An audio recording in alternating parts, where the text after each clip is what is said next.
from the outside, almost like calm. This is the beginning of the first trial, the trial of a truth everyone around Amma seems to be guarding, brick by brick, without any of them agreeing on what exactly they are protecting her from. That night, for the first time in her life, Amma dreams of her. The girl in the dream looks exactly like Amma, not older, not younger, not aged the 19 years she would have lived had she survived, but frozen at some indeterminate age between infancy and adulthood, the way spirits are said to appear when they have unfinished business rather than a settled rest. She doesn't speak. She simply stands at the edge of a clearing Amma has never seen while awake, beneath a silk cotton tree with roots that rise out of the ground like the ribs of something enormous and long dead. And she points, once, wordlessly, toward the base of the tree, before the dream dissolves and Amma wakes gasping in the dark, her own heartbeat loud enough to seem for one disoriented moment like two heartbeats instead of one. She tells no one at first. Her mother has spent 19 years building a silence so careful, so load-bearing, that Amma does not yet have the courage to test what happens if she pulls a single brick free. The dream returns the second night, and the third. Each time the same clearing, the same silk cotton tree, the same silent, pointing gesture. Though on the third night, the girl's mouth moves. No sound, but the shape of words Amma cannot yet read, like watching someone speak through glass. It is Kwaku, Amma's oldest friend since childhood, the son of the village blacksmith, who becomes her first ally in this. Not because he believes in spirits with any particular conviction, but because he has watched Amma grow paler and more distracted by the week, and because he loves her in the quiet, patient way of a man who has decided, without ever saying so out loud, to wait as long as it takes for her to notice. When she finally tells him about the dreams, sitting on the flat rock above the river where they have talked through every crisis of their lives since they were children, he doesn't laugh. Doesn't dismiss it as grief working itself sideways. "There is a silk cotton tree like that," he says slowly, "past the old grove, near where they say the first family settled before the village moved closer to the river. Nobody goes there anymore. My grandfather used to say the ground there remembers things it shouldn't." This is the second trial, the trial of walking deliberately toward a place the whole village has silently agreed to forget. They go at dusk, when the light turns thick and gold, and every shadow seems to hold more weight than it should. The tree is exactly as it appeared in the dream, ancient, its roots buckling up out of red earth like a rib cage breaking the surface of a grave. At its base, half swallowed by decades of fallen leaves and creeping vine, Amma finds a small clay pot, sealed with wax gone brittle with age, and inside, wrapped in a strip of cloth that might once have been white, a second beaded anklet. Its twin, in every sense of the word, to the one Amma found under her grandmother's floorboard 7 years ago. It is here, kneeling in the dirt with two halves of a matched pair finally reunited across 19 years and one lifetime of silence, that the story's first proverb arrives, spoken by Kwaku, who has heard it from his own grandfather and never fully understood it until this exact moment. It is not wrong to go back for what you forgot. He says it quietly, an offering rather than an explanation, because he can see in Amma's face that she has stopped being simply curious and started being afraid in the specific way a person becomes afraid when they sense that the truth ahead of them is going to cost something to hold. Amma takes both anklets home. She does not confront her mother that night, some old instinct inherited perhaps from the very silence she's trying to break, that she'll not yet have the courage to test what happens if she forces it before it's time. Instead, she goes to Nana Afua again, this time with both anklets in her palm, laid out like evidence, like a question that no longer needs to be spoken out loud. Nana Afua is quiet for a long time, turning the anklets over with fingers gone soft and slow with age, her clouded eyes fixed on something Ama cannot see.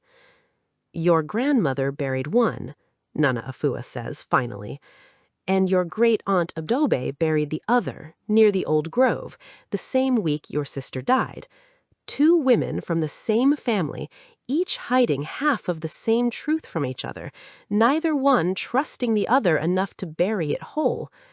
She looks up, and though her eyes have long since clouded over with age, Ama has the unshakable sense of being seen completely. That should tell you something, child, about what kind of truth needed splitting into two to be hidden all. This where Ama's internal conflict sharpens into something closer to dread. If the two women who buried the anklets did not trust each other with the whole truth, then whatever happened to her twin sister was not simply a tragedy the family grieved together and then, in their grief, went quiet about. It was something closer to a wound with more than one hand on the knife, a secret with enough shame or guilt attached that even the women who shared it could not bring themselves to share it whole. Ama returns home changed, quieter, watching her mother now with a new and uncomfortable attention. The way Akosua's hands still shake slightly whenever she braids Ama's hair, a task she has performed 1,000 times without visible tremor until the week the anklets resurfaced. The way her mother has started sleeping with a lamp lit, something she has never done in Ama's memory, as if some old darkness has been stirred awake by all this careful, deliberate digging and can no longer be trusted to stay where it was buried. The dreams intensify. On the fourth night, the twin, Ama has started, privately, calling her Akua, the name traditionally given to a girl born on a Wednesday, though no one has ever confirmed this was her actual name, finally speaks, her voice arriving not as sound, but something closer to memory, surfacing whole, unbidden. "Ask her who came to the room before dawn." Ama wakes with the sentence lodged in her chest, like a stone. She does not yet know who "her" refers to, her mother, her grandmother, her great-aunt Adobea, dead now 11 years and unable to answer for herself. She does not yet know what room or what dawn out of 19 years of dawns since their twin's death. But she knows, with a certainty that has nothing to do with logic and everything to do with the particular weight a spirit's words carry when they arrive in a dream rather than a conversation, that the answer to that question is the reason two women split a single grief into two separate secret graves. And whatever waited in that room before dawn 19 years ago is still, somehow, waiting for her now. If you've ever felt a presence guiding you toward a truth your own family tried to bury, stay with this story. Subscribe now, because what Ama uncovers next is going to unravel everything her family has spent 19 years trying to keep silent. She finds her mother in the kitchen the next morning, grinding pepper with the same careful, practiced motions she uses for everything, as though ritual alone might hold the world together if performed correctly enough times, and Ama sets both anklets on the table between them, side by side, for the first time in 19 years, and asks the question her dead sister gave her in the dark. "Mama, who came to the room before dawn?" Akosua's hands go still over the grinding stone, and for the first time in Ama's entire life, she watches her mother's face do something she has never once seen it do. Not grief, not the careful load-bearing calm Ama has known since childhood, but fear. Raw and unguarded, the fear of a woman who has just realized the past she buried in two separate graves has finally, after 19 years, found its way back to a single door. She does not answer at first. She sets down the grinding stone with a care that looks less like composure and more like a woman handling something that might shatter if put down too fast, and she sits, slowly, across from Ama at the table where the two anklets lie, side by side, like a matched pair of eyes watching them both. "You should not have gone to that tree," she says finally, and her voice has none of its usual steadiness. Some ground keeps quiet for a reason. I didn't go looking for ground. I went looking for my sister. She's the one who led me there. Something moves across her mother's face at that. Not disbelief, which is what Amma laced for, but something closer to recognition. The look of a woman who has spent 19 years half expecting exactly this and dreading it in equal measure. She would, Akosua murmurs, almost to herself. She was always the one who wouldn't let a thing rest. Even before... She stops herself, but the sentence has already given away more than she meant to. Before implies an after, implies a version of events where the dead twin had a temperament, a personality, a life extending further than 3 days, which is not the story Amma has been told her whole life. "Mama," Amma says, quiet but unrelenting, "how long did she actually live?" The silence that follows is the longest of Amma's life. When Akosua finally speaks, it is not to answer the question directly, but to begin a story she has clearly rehearsed the ending of many times in the dark, alone, and never once found the courage to say out loud. She lived 3 years, Amma. Not 3 nights. 3 years, Amma. You grew up together. You don't remember because of what happened after, because of what your grandmother and your great-aunt Adobea decided you should never remember. This is the 3rd trial, and it arrives as the unforgivable act at the center of the whole buried truth. When Amma and her twin were 3 years old, her grandmother, desperate in a season of drought and sickness that had already taken 2 other children in the extended family, convinced by a traveling diviner that one twin was drawing life force from the other, a belief the village itself had long since abandoned, but which fear, in a hard enough season, can resurrect even in people who know better, made a decision that split the family in 2 on the very night it happened.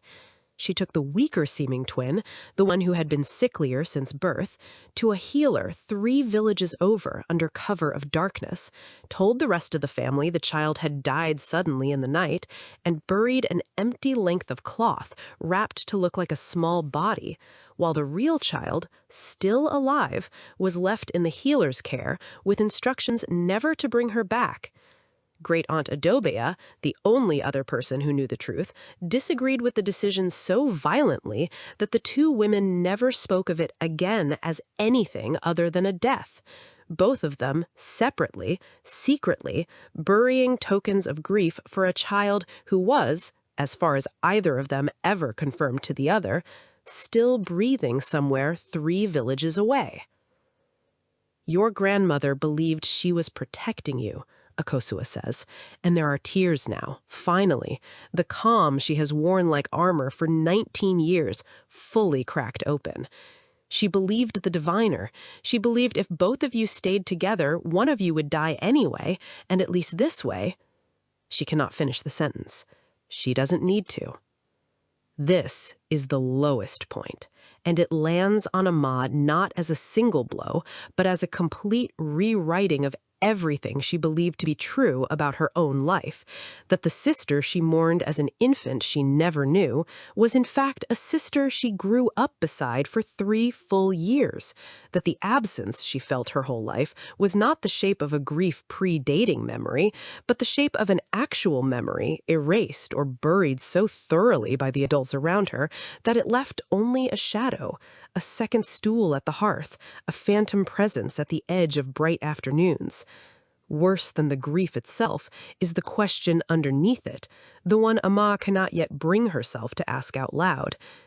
If her twin was given away rather than killed by illness, there is a chance, however small, however impossible to hope for after 19 years, that she is still alive somewhere in a village Amma has never even been told.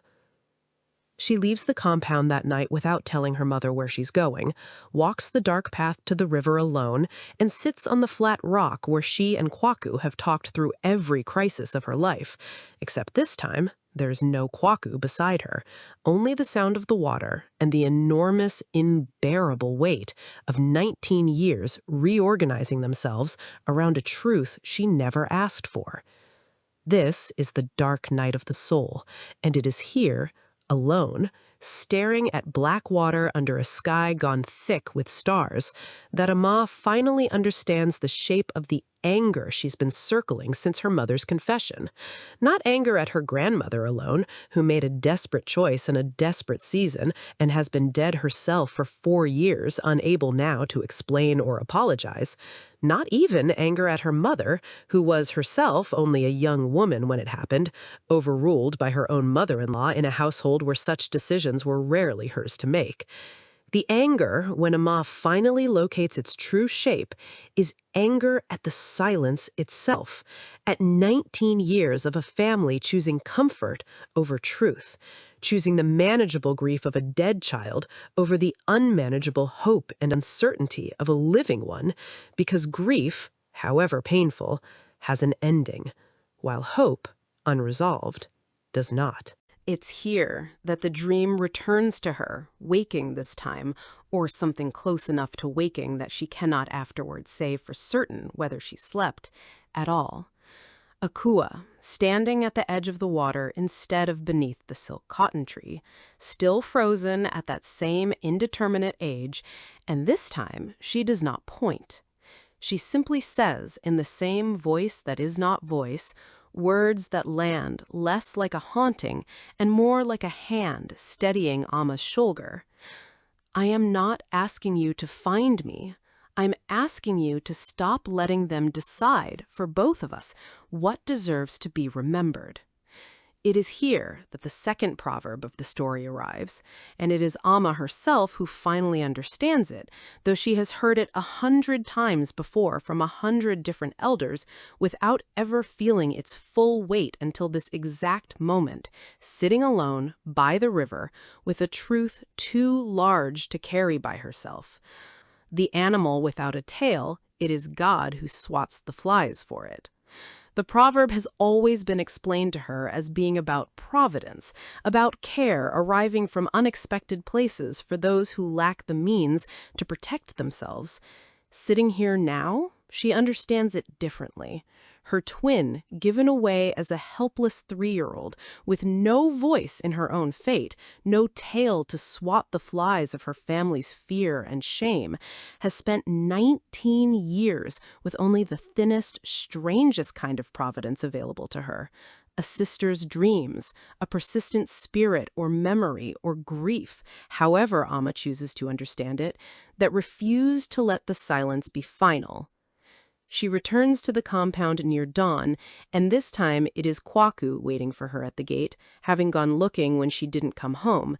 And when she tells him everything, the 3 years, the diviner, the healer 3 villages over, the empty cloth buried as a body, her face does something Ama has never seen it do before, a controlled, focused anger on her behalf that steadies her more than any comfort could have.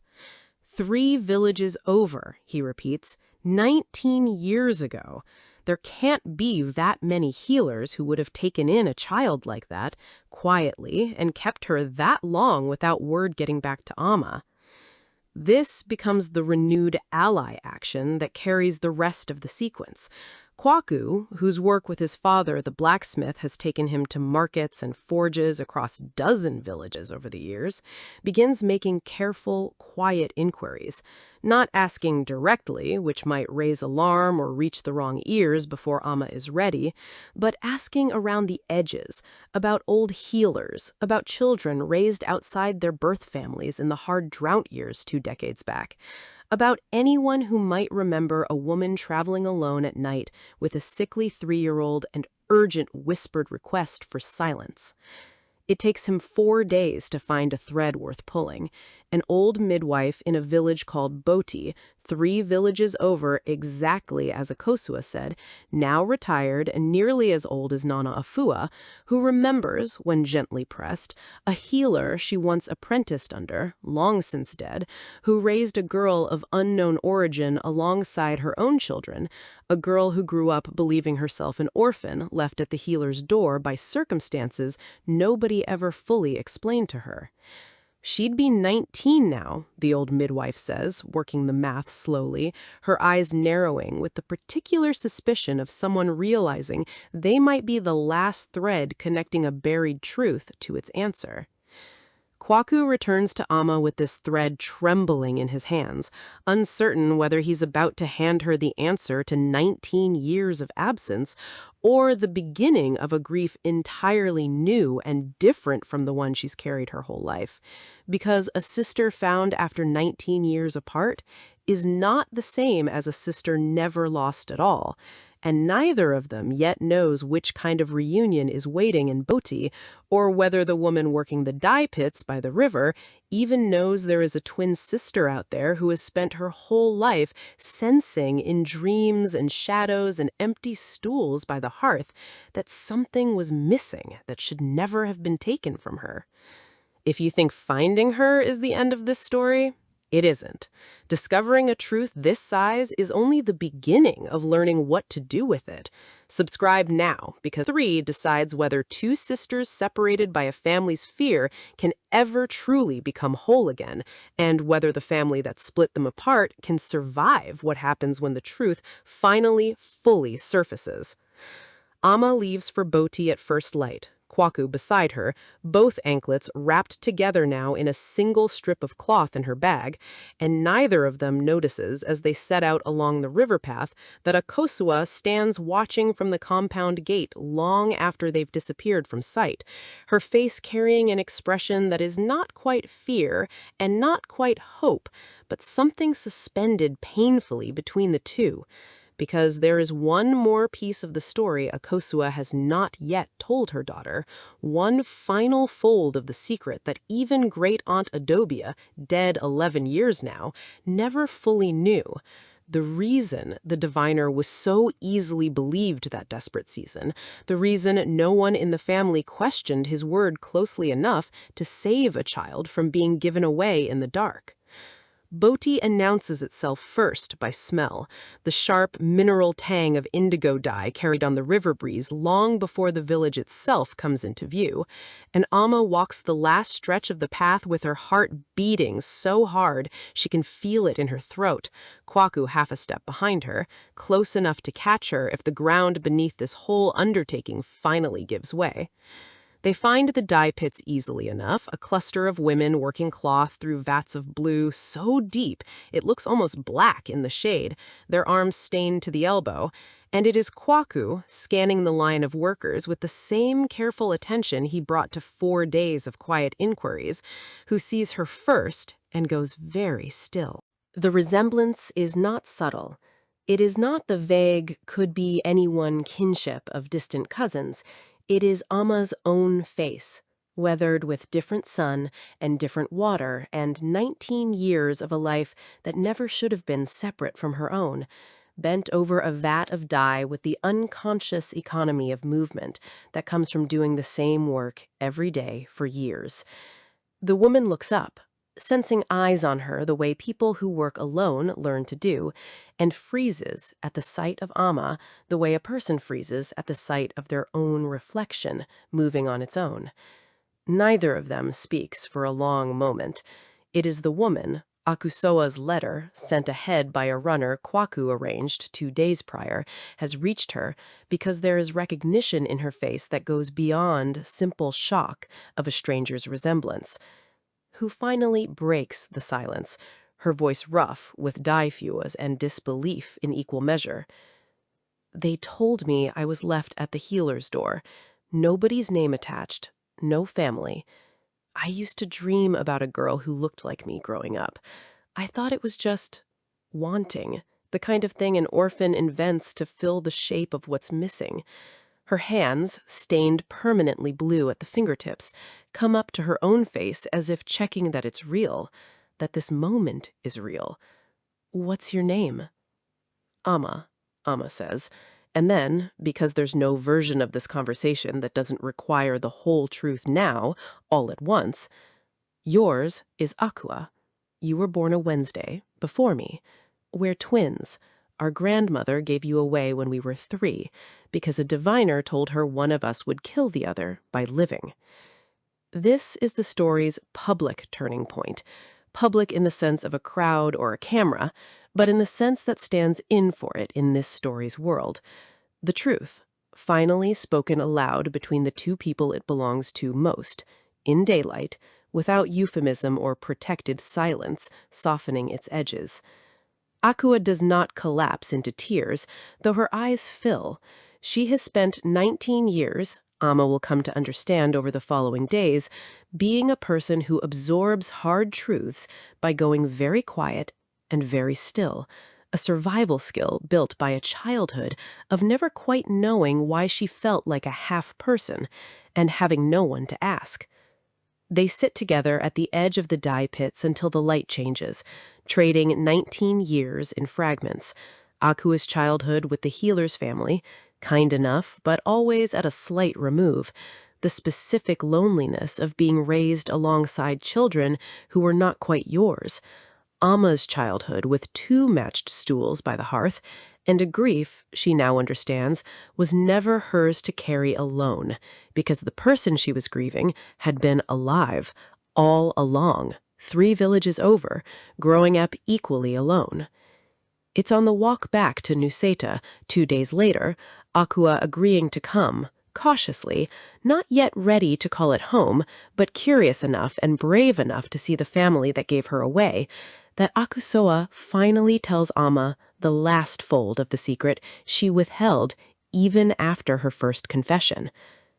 I went to the diviner first, Akusoa says, walking beside her 2 daughters for the first time in 19 years, her voice small with a shame she has clearly never spoken aloud to anyone. Not your grandmother, me.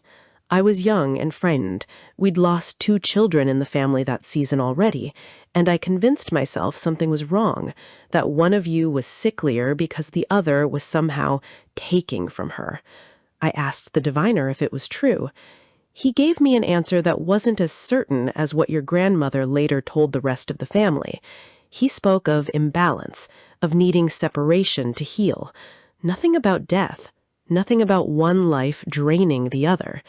By the time it passed from me to your grandmother, and from her to the rest of the family, it had hardened into something crueler than what he actually said.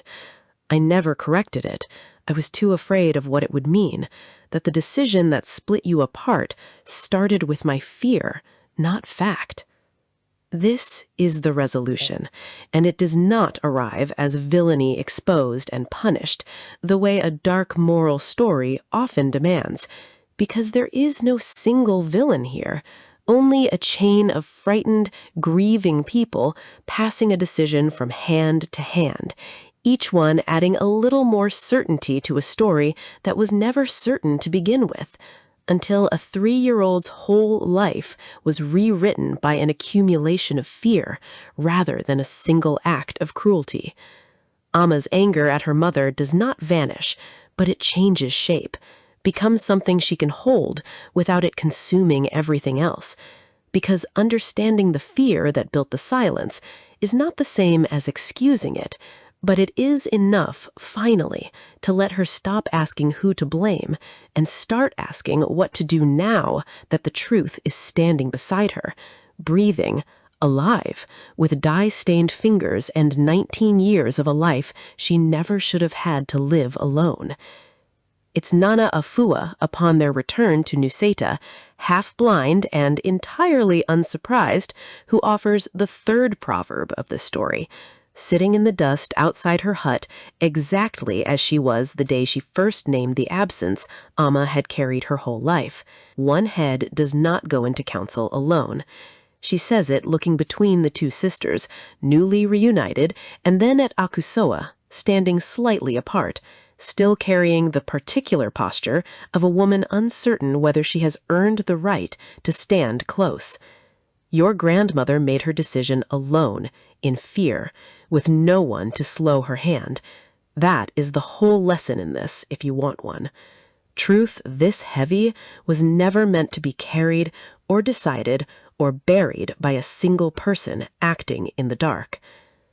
The aftermath unfolds slowly, the way real healing does, rather than the way stories often pretend it does.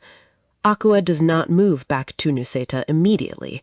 She returns to Boti for a season to close a life she built there, to say proper goodbyes to the healer's children who raised her as kin even without blood between them. But she writes and then visits, and eventually, a year later, does move her dye work to a small operation on the river outside Nuseta, close enough to walk to her mother's compound, though she is careful, always, about how much closeness she allows at once. 19 years of separateness, not something that dissolves simply because its cause has finally been named. Akusoa spends that year rebuilding something with both daughters at once, slower and more careful than she has ever had to be about anything else, learning that trust, once broken by a secret this large, has to be re-earned in small, unglamorous increments rather than restored all at once by confession alone.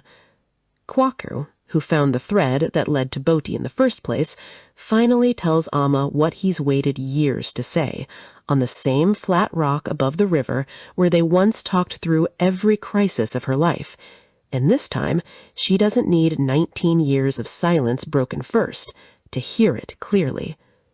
2 stools sit by the hearth in Akusoa's compound now, and for the first time since Amma was 3 years old, both of them are occasionally filled at once. If this story reminded you that some truths are too heavy for one person to carry alone, subscribe and share it with someone who still believes buried things eventually find their way to daylight. We'll see you in the next one. Softly as the moon shines, legends come alive. Welcome to our journey.